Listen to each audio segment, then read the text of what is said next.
يعني فجأة خابروني، رحت برمضان آخر يوم ولقيت بطنه منفوخة ويابا شكو، قالوا والله ما أكل طماطم ما أعرف إيش، ومن هاي بطنه منفوخة. وديناه الدكتور أهلي قال ما بيشي التهابات ويصير زين.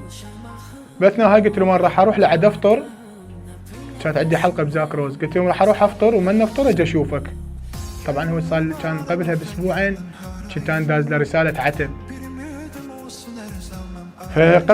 قبل رحت فطرت، فمن فطرت بعد نفس جاء افطر خابروني قالوا تعال بسرعه اخوك قام ما يقدر يحكي. طبعا هذا الموقف ما انساه طول عمري، لان هو حزام ظهري، كان حزام ظهري مو بالماده، حزام ظهري باي مشكله اوقع اخابره هو.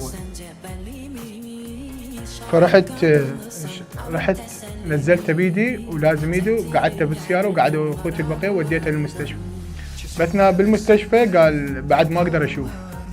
طبعا هاي المواقف شوي تكسر الواحد.